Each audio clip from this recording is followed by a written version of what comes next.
아직도 눈치 보면서 낚시 가시나요? 낚시를 포기 못해 아이들에게 미안하신가요? 이 영상을 보고 나면 눈치는 당연히 안 보고 오히려 아내와 아이들이 주말마다 먼저 낚시 가자고 할 거예요. 사실 주말마다 낚시를 가는 게 가족 입장에선 당연히 눈치 보일 일이죠. 하지만 낚시는 가고 싶고 시즌은 얼마 남지 않았고 겨울은 다가오는데 이번에 안 가면 내년 봄 시즌까지 기다려야 하니 안 갈 수도 없는 상황입니다. 오늘은 명저 데이비드 버스의 욕망의 진화를 통해 남자가 낚시를 좋아할 수밖에 없는 과학적이고 합리적인 이유를 알아보겠습니다. 이 이유를 아내에게 잘 설명해주고 추가적으로 아이들에게 낚시가 꼭 필요한 이유까지 주장하게 된다면 가족들을 설득해 더 이상 눈치 보지 않고 도리어 아내와 아이들이 낚시 가자고 할 겁니다. 첫 번째, 남자가 낚시를 어쩔 수 없이 좋아할 수밖에 없는 이유. 먼저 아내를 설득하려면 아내 입장에서 내가 낚시를 좋아할 수밖에 없는 납득이 가는 이유를 말해야 설득이 가능하겠죠. 뜬금없다고 생각하실 수도 있는데 끝까지 들어보세요. 인간은 과거 수천만 년 동안 수렵 채집인이었습니다. 이 과정에서 우리의 뇌가 수렵 채집인에 맞게 진화가 되었는데요. 근데 현대의 발전이 너무나도 빨랐기 때문에 우리의 뇌는 아직 수렵 채집인에 가깝습니다. 여기서 우리가 낚시를 하는 이유가 있는데요. 바로 낚시 그 자체가 수렵 채집 활동이기 때문입니다. 남자의 위상과 권위, 능력은 곧 사냥 능력이었고 사냥을 잘해야 집단 내에서의 권력, 아름다운 아내,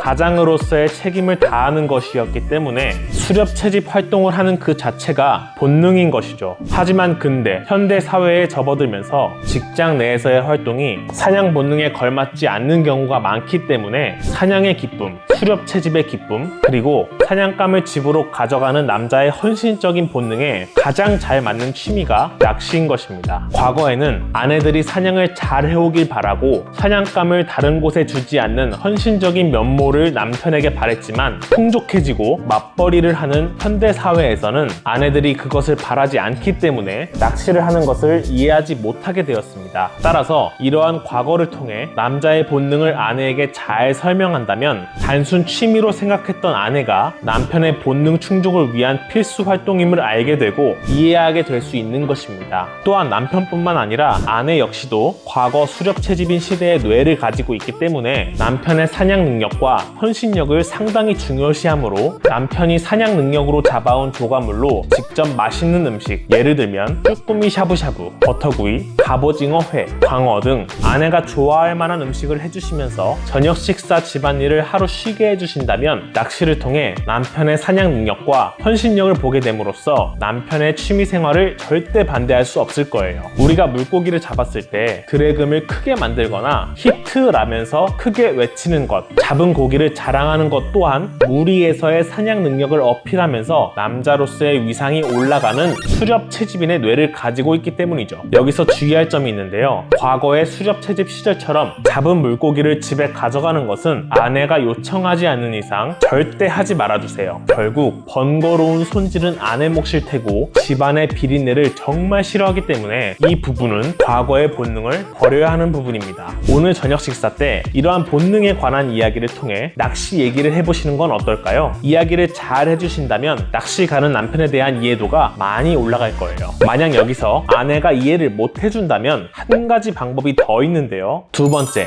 낚시를 꼭 아이들과 함께 해야 하는 이유. 아내는 이해하지 못해도 아이들이 좋아하거나 아이들 교육에 좋다면 아내도 자연스럽게 이해하면서 따라오게 되겠죠. 아내들도 아이들 교육이라면 당연히 신경을 쓰는 부분이니까요. 아이들에게 왜 낚시가 꼭 필요한지 추가로 설득해 볼까요? 현대 사회의 아이들에게 농사의 열매나 물고기는 신비의 존재입니다. 도심 속에서 살고 있다가 평소에 먹던 생선 요리나 과일 등을 보면 당연히 신기하겠죠. 그래서 시간 내서 농촌으로 체험학습도 가고 하잖아요. 이러한 신비의 존재에 대한 탐구학습이 아이들의 상상력, 사고력에 정말 많이 도움이 됩니다. 더불어 사회생활도 잘하게 되는데요. 지피지기면 백전백승. 나를 알고 상대를 알아야 인간관계는 물론 학교생활, 직장생활까지 타인을 이해하고 배려하는 행동에 낚시가 도움이 됩니다. 낚시는 대상어에 대한 이해로 대상어의 입장에서 액션을 취하기도 하고 대상 대상어의 습성, 좋아하는 환경을 학습하고 추론해 유인하게 되는데요. 이 과정에서 대상어의 입장에서 생각해보는, 상대의 입장에서 생각해보는 경험을 통해 아이들의 사회적 지능이 높아지게 됩니다. 그것뿐만일까요? 요즘 아이들을 보면 스마트폰만 붙들고 있는 경우가 많은데요. 스마트폰이나 TV 같은 2차, 3차 창작물들은 누군가의 생각을 통한 관점을 갖게 되므로 자신만의 생각, 고유한 사고력을 갖추기 어려워집니다. 또 학원까지 다니게 된다면 어떤 문제에 관한 스스로만의 사고, 생각을 못하기 때문에 사고 확장이나 생각할 시간이 부족하게 됨은 물론 온전히 자신의 노력과 사고를 통한 성취가 불가능하기 때문에 아이들의 뇌의 도파민 성취 체계가 망가질 수 있습니다.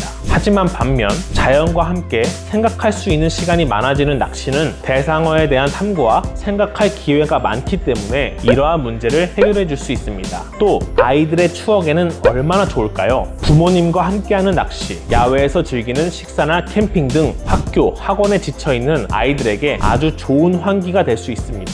스마트폰으로 인한 아이들의 도파민 체계 붕괴, 아이들의 미래와 교육에 낚시가 큰 도움이 된다고 이야기한다면 낚시의 필요성에 더 이해하고 함께할 마음이 생길 거예요. 오늘 함께하는 자리에서 아내와 아이들이 이해하기 쉽게 재미있게 이야기해보시는 건 어떨까요? 오늘은 명저 데이비드 버스의 욕망의 진화를 통해 진화적 관점에서 내가 낚시를 좋아하는 이유, 추가로 아내를 설득할 방법, 아이들에게 긍정적인 영향까지 알아봤습니다. 설득력 있게 얘기해보신다면 당장은 아니더라도 반드시 도움이 되실 거예요. 이야기가 잘 되어서 앞으로 눈치 없이 행복한 가정은 물론 좋은 추억도 많이 쌓으실 겁니다. 앞으로 더 재밌고 좋은 낚시 이야기와 좋은 정보로 찾아오겠습니다. 구독해두시면 즐거운 낚시 생활에 도움이 되실 거예요. 감사합니다.